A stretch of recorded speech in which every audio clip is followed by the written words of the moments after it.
Hello বন্ধুরা, কেমন আছো তোমরা সবাই? আশা করছি খুব ভালো আছো। আমিও খুব খুব খুব ভালো আছি। সকলকে শুভ সরস্বতী পুজো। এবছর তো সরস্বতী পুজো, ভ্যালেন্টাইন্স ডে দুটোই একসঙ্গে পড়েছে।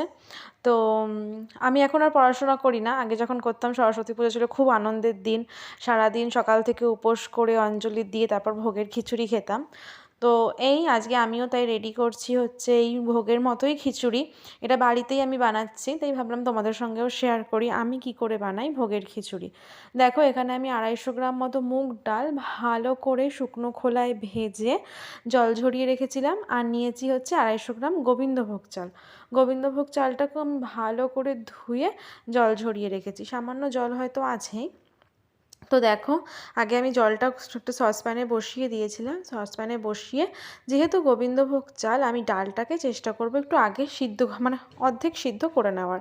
এখানে আমি ডালটাকে দিয়ে ডালটাকে একটু ফোটা পর্যন্ত ওয়েট করেছি। দেখো, ডালটা প্রায় অনেকটাই ফুটে উঠেছে। তো এখন আমি চালটাকে এর সঙ্গে অ্যাড করে দেবো। তো সব চালটাই আমি একবারে দিয়ে দিলাম, দিয়ে একবারে চালটা দিয়ে দেবো।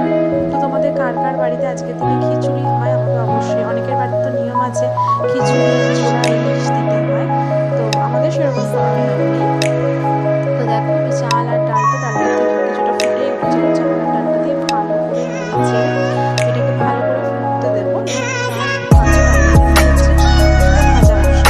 ভাজা ভাজা মশলা দিয়েছি হচ্ছে জিরে, ধনে আর শুকনো লঙ্কা নিয়ে একটা ফ্রাই আর সঙ্গে দেবো হচ্ছে কিছুটা পরিমাণ তোমরা মৌরিটা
দেখো এখানে আমার সমস্ত সবজিগুলো ভাজা হয়ে গেছে, আর আমি এর সঙ্গে অ্যাড করলাম কড়াইশুঁটি। কড়াইশুঁটিটা আমি ভাজিনি, তোমরা চাইলে কড়াইশুঁটিটাও ভেজে দিতে পারো। তো এমন অবস্থায় আমি এখানে অ্যাড করব হচ্ছে টমেটো। টমেটোটাকেও তোমরা বেটেও দিতে পারো, আমি বেটে কষিয়ে দিই না, আমি গোটা এখানে 3টে মতো টমেটো আমি ব্যবহার করেছি। আর আমার না জায়গাটা একটু ছোট হয়ে গেছে, তোমরা চেষ্টা করবে একটু বড় জায়গা নেওয়ার, যেহেতু অনেকটা সবজি দিয়েছি আমি। তো মোটামুটি আমার খিচুড়ি পুরোপুরি রেডি, চালটাও খুব ভালোভাবে সিদ্ধ হয়ে গেছে।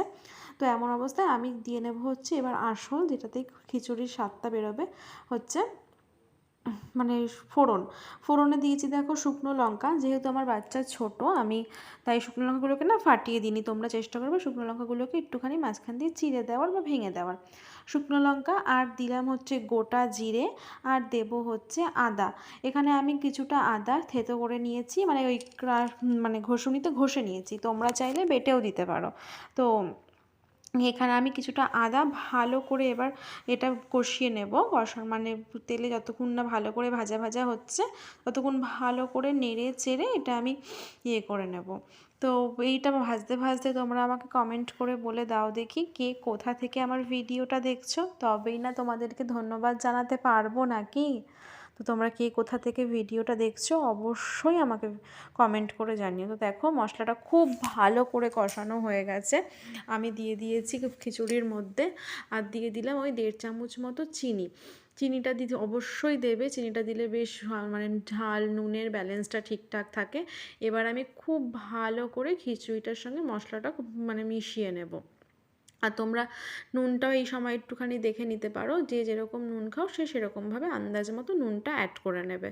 তো দেখো আমার খিচুড়ি পুরোপুরি রেডি, মশলাটাও দিয়ে দিয়েছি, আর আমি খিচুড়ির সঙ্গে বেগুন ভাজবো তাই বেগুনটাও পাশে কেটে রেখে দিয়েছি। তো দেখতেই পাচ্ছ আমার পুরোপুরি খিচুড়ি রেডি, মশলাটাও আমি খুব ভালো করে ঘষে নিয়েছি। আর এমন অবস্থায় আমি দিয়ে দিলাম হচ্ছে সেই যে গুঁড়ো মশলাটা যেটা আমি ভেজে রেখেছিলাম, সেটাকেই মিক্সিতে ভালো করে গুঁড়ো করে আমি ভালো করে মিশিয়ে দিলাম। আর দেবো হচ্ছে বেশ কিছুটা পরিমাণে ঘি। ঘি না দিলে কিন্তু একদম খেতে ভালো লাগবে না, ঘিতেই কিন্তু গন্ধটা আসল। তো তোমরা চেষ্টা করবে একটু বেশি পরিমাণে ঘি দেওয়ার। দেখতেই পাচ্ছ আমি এখানে 3 চামচ মতো ঘি দিলাম। ঘি দিয়ে ভালো করে নেড়ে চেড়ে নিলেই আমাদের খিচুড়ি একদম রেডি। কেমন হলো অবশ্যই আমাকে কমেন্ট করে জানাবে, ভালো লাগলে একটা লাইক করবে, শেয়ার করবে।